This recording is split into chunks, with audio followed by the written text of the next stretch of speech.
तो दुनिया में जब भी किसी पर हमले होते हैं, कोई देश दूसरे देश पर हमले करता है, तो सीधे सवाल उठ जाता है कि क्या ये विश्व युद्ध की आहट है। हर बार ये सवाल उठता है।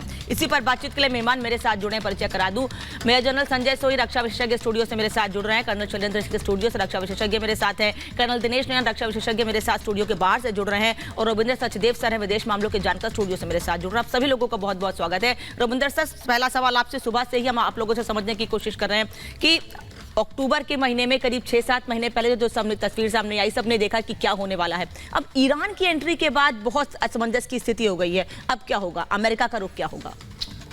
अमेरिका का रुख, अमेरिका ने ऑफिशियली कहा है कि अगर कोई अटैक होता है इजराइल पे तो अमेरिका उसकी डिफेंस में आएगा, ओके, बट अटैक नहीं करेगा। और एक्चुअली ये पहली बार है अमेरिका अफगानिस्तान के बाद यूक्रेन में अमेरिका की फोर्सेस इन्वॉल्व हुई, ना डिफेंस में ना ऑफेंस में। वेपन दे रहे हैं, बात अलग है, गाजा में नहीं हुई, तो अमेरिका यहाँ पे इन्वॉल्व होता जाता दिखता है। That is one. दूसरी बात, आने में क्या होगा, इजराइल के अंदर भी दो एक तरह के ग्रुप्स हैं, थिंकिंग है कि किस तरह का रिस्पॉन्स ऊपर रिस्पॉन्स होगा। अमेरिका की प्रॉब्लम ये हो गई है बाइडन को खासकर कि ये युद्ध जितना बढ़ेगा उतना ज्यादा इसका एक्चुअली एक तो इकोनॉमिक इंपैक्ट है, तेल की कीमतों पे, स्टॉक मार्केट्स पे। अमेरिकी प्रेसिडेंट की जो इलेक्शन है इस समय, उसमें नंबर 1 मुद्दा जो चल रहा है अमेरिका के अंदर महंगाई और दूसरा इमिग्रेशन है। तो ये पॉलिटिकली वहां महंगाई रहेगी तो बाइडन को इफेक्ट करेगा, वो बात अलग है जियोपॉलिटिक्स से।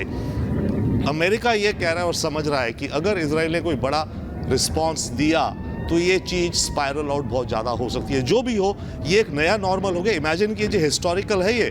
आज तक कभी ईरान ने इजराइल के ऊपर अटैक नहीं करा था डायरेक्टली, पिछले 70 सालों में, जो भी आप हिसाब लगाइए, राइट। तो ये मिडिल ईस्ट में एक नया नॉर्मल आ गया है। इजराइल कैसे रिएक्ट करेगा, और ईरान धमकी दे रहा है कि आपने जो करोगे उससे ज्यादा अब हम स्ट्रॉन्ग रिस्पॉन्स देंगे।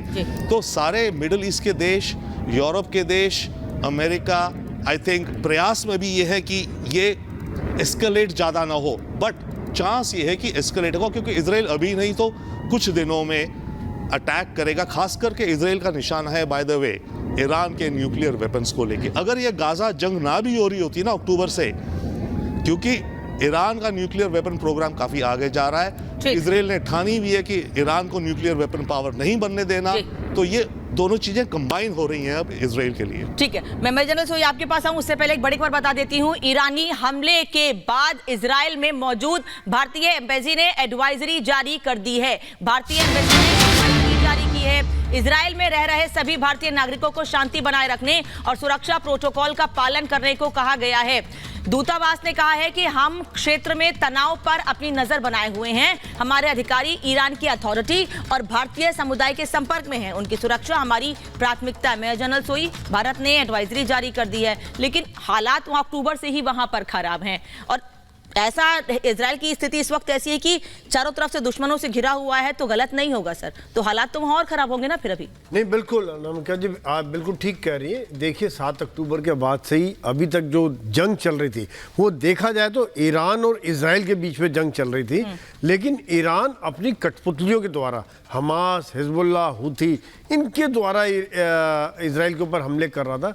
अब ये 1 अप्रैल के बाद जब हमला हुआ है दमस्कस में उनके काउंसलेट पर, तब ईरान ने कहा कि हमारी ज़मीन पर हमला किया गया।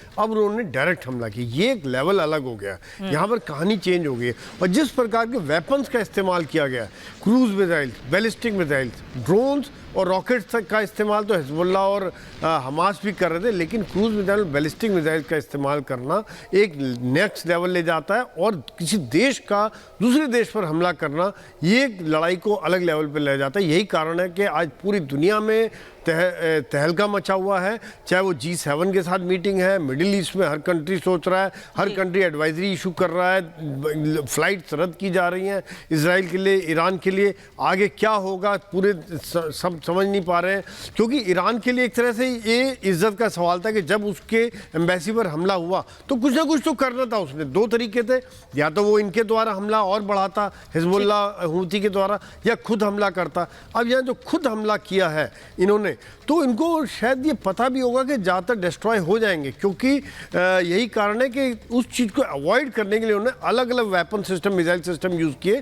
क्रूज़ के लिए अलग एयर डिफेंस सिस्टम चाहिए होता है, बैलिस्टिक के लिए अलग एयर डिफेंस सिस्टम चाहिए होता है, ड्रोन्स के लिए अलग तरह का चाहिए होता है। लेकिन इसराइल के पास हर तरह के different layer of air defence system है, चाहे वो आयरन डोम हो, एरो हो, डेविड स्लिंग हो, या फिर पैट्रियट और थर्ड भी उनको लगाया हुआ है। साथ ही साथ अमेरिका ने जॉर्डन में और बाकी जगहों पर अपना एयर डिफेंस को और स्ट्रॉन्ग कर दिया था। काफ़ी ज़्यादा संख्या में मिसाइल्स और ड्रोन्स तो इजराइल की सीमा के पहुंचने से पहले ही रास्ते में ही बर्बाद कर दिए गए, जिसमें अमेरिका और इंग्लैंड का भी काफ़ी मदद रही है और उन्होंने फिजिकली भी डिस्ट्रॉय किए हैं। साथ ही साथ इजराइल का अपना डिफेंस सिस्टम है, उन्होंने डिस्ट्रॉय किया है। और उसी डिफेंस सिस्टम पर लेकर मेरा अगला सवाल भी होगा सर। कर्नल नयन भी मेरे साथ हैं, कर्नल सिंह भी मेरे साथ हैं, लेकिन बड़ी खबर बता दूं इस बीच, इजराइल ने लेबनान पर एयर स्ट्राइक किया है। पूर्वी लेबनान के बालबेक में ये हमले किए गए हैं। इजराइल ने लेबनान पर एयर स्ट्राइक किया है, बालबेक में ये हमले किए गए हैं। कर्नल नयन माफ कीजिएगा, फिर कर्नल सिंह आपसे मुझे चीजें और समझनी है स्टूडियो में। कर्नल नयन के पास पहले जाऊंगी।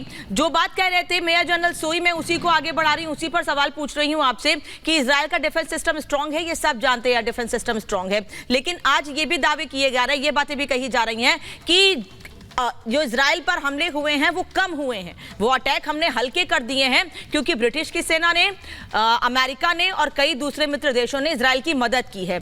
उसका एयर डिफेंस सिस्टम स्ट्रांग है, लेकिन उनकी मदद से, दूसरों की मदद से भी उन पर हमले हल्के हुए हैं, दूसरे देशों की मदद से। देखिए हिमानी, अगर जो सिचुएशन डेवलप हो रही है उसमें एक बात तो बिल्कुल क्लियर है कि अमेरिका ही नहीं, जर्मनी हो, फ्रांस हो, आपका इंग्लैंड हो, ये सभी पूरे यूरोपियन कंट्रीज जो हैं इस हमले की निंदा कर रहे हैं। यूनाइटेड नेशन इसकी निंदा कर रहा है और इसके खिलाफ सभी एक्शन में आ चुके हैं। देखना यह है कि जो इजराइल के अंदर अभी मीटिंग्स चल रही हैं इसके बाबत जो अटैक हुआ है इनके ऊपर, और साथ ही साथ जो अमेरिका के साथ इनकी बातचीत चल रही है उसके ऊपर अब ईरान के ऊपर ये कहां पे जाकर के अटैक करने की कोशिश करेंगे। मेरा मानना है इस मौके का फायदा अमेरिका बहुत पहले से सोच रहा था, कैसे करके मैं ईरान की जो न्यूक्लियर साइट्स हैं इनको तबाह किया जाए। और मैं समझता हूं ईरान ने जो ये डायरेक्ट अटैक करके अब इजराइल के ऊपर ये मौका इनके हाथ में दे दिया है, और इस मौके को इजराइल और अमेरिका हिमानी किसी हालत में नहीं चुकेंगे। ये लोग ये छोड़ेंगे नहीं इनको। इसमें रही बात दूसरे देशों का एयर डिफेंस सिस्टम लगना, चाहे वो मेडिटेरियन सी में हो, रेड सी में हो, ब्रिटेन का हो, अमेरिका का हो, ये पहले से भी ये लोग सपोर्ट करते आए, चाहे हुती के अटैक थे या हिजबुल्लाह के अटैक थे। लेकिन अब तक ईरान छुप कर पर्दे के पीछे से गेम खेल रहा था। अब ईरान ने अपना पर्दा हटा दिया और खुद सामने आ गया। बिल्कुल ठीक बात कही आपने कि अभी तक बैक से था सपोर्ट, लेकिन अब खुलकर सामने आ गया ईरान। कर्नल सिंह, ईरान, क्योंकि अब लगातार चर्चा ईरान को लेकर हो रही है, मैं एक यहाँ पर मैप दिखाना चाहूंगी और आपसे समझना चाहूंगी सर, अगर आप आ सके मेरे साथ यहाँ पर, कि जो ये मैप है उसमें एक बात तो साफ है कि इजराइल से ईरान की दूरी बहुत ज्यादा है। फिर इस हमले की प्लानिंग, तैयारी, हमले हुए कैसे, ये थोड़ा समझना चाहेंगे। देखिए, सबसे बड़ी बात यह है, आपको जो समझना चाहिए, ईरान से इजराइल 1000